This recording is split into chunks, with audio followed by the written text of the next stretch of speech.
A ver, Dragon Ball siempre ha ido de superación, ¿no? De romper los límites una y otra vez. Pero, ¿qué pasa cuando esa progresión se vuelve tan bestia que parece que rompe la propia lógica del universo? Hoy vamos a meternos de lleno en uno de los debates más intensos entre los fans, la famosa escalada de poder en Dragon Ball. ¿Se ha convertido en una espiral sin fin que, para algunos, está perjudicando la historia? Vamos a verlo. Para que entendamos el meollo de la cuestión, mirad este ejemplo. Es que lo resume todo a la perfección.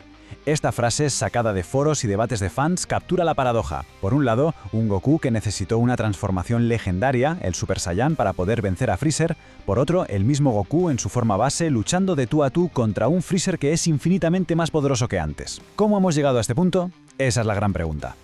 Bueno, antes de seguir, pongamos las cartas sobre la mesa. ¿Qué es exactamente esto de la escalada de poder? Ojo, no es algo exclusivo de Dragon Ball, para nada.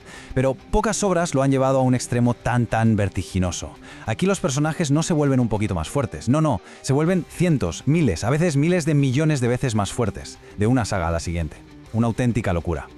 Y esta va a ser nuestra hoja de ruta para analizarlo. Primero vamos a entender por qué esta espiral de poder era parte del encanto. Luego repasaremos la que muchos consideran la época dorada, cuando el poder tenía un porqué. Después veremos el punto de ruptura, sus consecuencias en la trama y, para terminar, exploraremos qué futuro podría tener la saga si mira más allá de la fuerza bruta.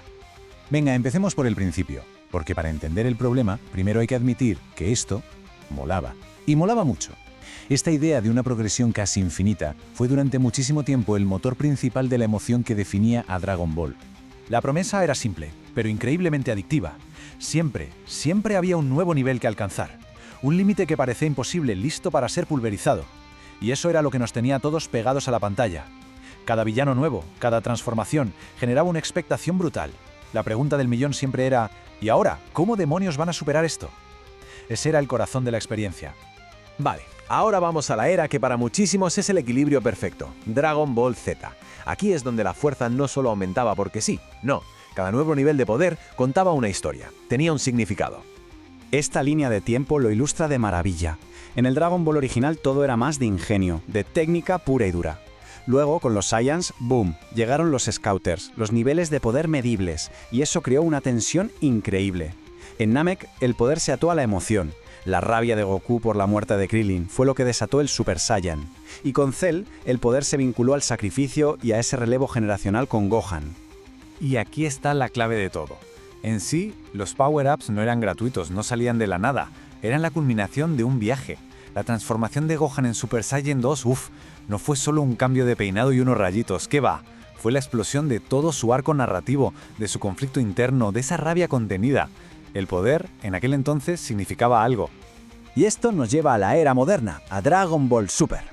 Aquí es donde, según muchos críticos y una buena parte de los fans, esa lógica que se había construido durante años empezó a desmoronarse. El peso de unas cifras imposibles de imaginar fue demasiado. Esta comparativa muestra el cambio de mentalidad. A la izquierda, el poder en Z, fruto de un esfuerzo brutal, de años de entrenamientos y de un detonante emocional. A la derecha, el poder en Super, un concepto mucho más abstracto, a veces divino, que se alcanza en meses o incluso minutos. Vemos transformaciones como el Super Saiyajin Rage de Trunks que aparecen casi sin explicación, y el Ki divino introduce una escala que sencillamente deja obsoleta toda la anterior. Para que nos hagamos una idea visual de esta locura, pensemos. Raditz era unas 3 veces más fuerte que Goku y Piccolo, y fue una amenaza insuperable. El Super Saiyan multiplicaba por 50, algo cósmico en su momento. Pues bien, en Super, el salto del Super Saiyan 3 al Super Saiyan Dios es tan grande que las estimaciones hablan de miles de millones. Es que los números pierden todo su sentido. Y no hay mejor ejemplo, el que siempre sale en todas las discusiones, que el de Freezer. Un tipo que jamás había entrenado en su vida se pasa 4 meses pegando un esbirro y de repente alcanza un poder a nivel de los dioses, rivalizando con Goku y Vegeta que llevan entrenando con deidades. Para muchos, este fue el momento exacto en que la escala de poder se rompió por completo. Muy bien, pero ¿y por qué importa tanto todo esto? ¿No va la serie de ver peleas espectaculares y ya está? Pues, desde un punto de vista de la historia, este poder infinito tiene un coste. Y es un coste muy alto. Y estos son los principales daños colaterales. Primero, la mayoría de los personajes secundarios, que antes eran geniales, se vuelven irrelevantes. Segundo, las peleas pierden la táctica, se reducen a ver quién tiene el aura de color más nuevo. Tercero, la tensión se va al traste, porque siempre se espera que aparezca una nueva transformación para salvar el día. Y por último, se generan unas incoherencias argumentales enormes. Este gráfico conceptual lo deja bastante claro. En sagas como el Torneo del Poder, aunque haya muchísimos personajes, al final del día, ¿quién resuelve la papeleta? Pues casi siempre Goku y Vegeta. El resto del reparto, que en su día fue vital, sí queda en un segundo plano, casi de espectador. Esta cita de un análisis lo clava. Es que lo dice todo. Cuando el poder se vuelve arbitrario, cuando una victoria puede salir de la nada sin que se haya construido, el riesgo desaparece. Y si no hay riesgo, la tensión dramática se evapora. La victoria se siente inevitable, no algo que se han ganado a pulso. Entonces, ¿hay salida? ¿Se puede escapar de esta espiral? ¿Puede Dragon Ball evolucionar más allá de simplemente ser más y más fuerte?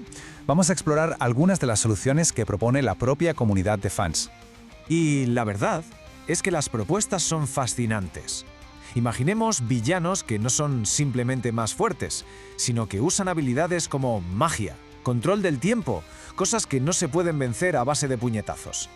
Esto obligaría a volver a la estrategia, a los combates con cabeza, donde personajes con técnicas únicas, como el Kiko hijo de Tenzin Han, de repente volverían a ser cruciales.